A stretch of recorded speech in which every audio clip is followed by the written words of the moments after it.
Peu importe la force ou l'amertume de l'ennemi, qu'ils disent ce qu'ils veulent, n'y prenez pas garde. Persévérez en disant « Je crois » en Ésaïe 54, 17. Dites-le par la foi, car c'est là le traitement que Dieu a pour vous. Il est le Dieu vivant, et il fera tout ce qu'il a dit. L'Éternel répondit à Moïse. La main de l'Éternel serait-elle trop courte? Tu verras maintenant si ce que je t'ai dit arrivera ou non. Nombre 11, 23. Dieu n'est point un homme pour mentir, ni fils d'un homme pour se repentir.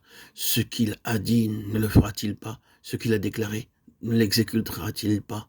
Nombre 23, 19. Il nous incombe de le croire et de demeurer en lui, si nous voulons paraître justes devant Dieu. Être trouvés non avec notre justice, mais avec la sienne. Croyons que le Seigneur Jésus-Christ est mort et ressuscité pour venir habiter en nous. Il ne viendra pas habiter en nous si nos péchés ne sont pas pardonnés. Il ne viendra que dans le cas où nous croyons qu'il est mort à notre place pour nos péchés. Une telle foi s'empare de nous quand nous sommes vraiment attristés par nos péchés. Alors nous savons que ces paroles d'Ésaïe 54, 17 sont vraies. J'ai fait de nombreuses expériences à cet égard.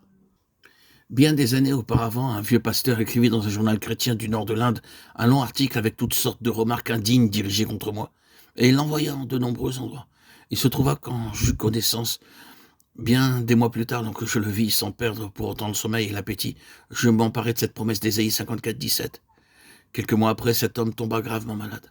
Sa langue, ses lèvres et toute sa bouche étaient couvertes d'ampoules. J'allais le voir et tandis que je tenais ses mains, il se mit à pleurer et me dit « Frère, je souffre à cause de mes péchés. Je n'avais rien dit à personne à son sujet. Mais le Seigneur a des voies pour défendre ses enfants. Nous n'avons pas besoin de nous défendre nous-mêmes, mais de croire simplement à la promesse d'Ésaïe 54, 17. Nous trouvons 7 mots dans le livre de Job, chapitre 5, verset 19, et le chiffre 7 signifie perfection. Peu importe le nombre d'afflictions qui vous frappent, le Seigneur vous gardera du mal. L'ennemi pourra essayer d'utiliser quelques armes, mais il ne réussira pas.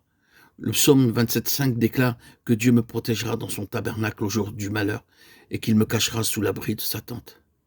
La première partie de ce verset nous rappelle les nids construits par certains oiseaux particulièrement intelligents qui construisent leurs nids pour leurs petits de telle sorte que ceux-ci soient à l'abri de l'attaque d'autres oiseaux, animaux ou serpents.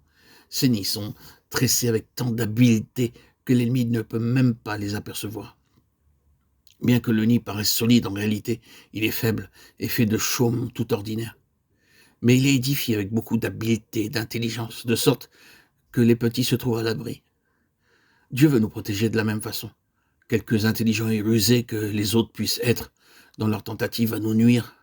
Si nous savons comment nous confier dans le Dieu vivant et dans sa promesse, sans utiliser nos propres armes, nous sommes alors bien gardés et protégés.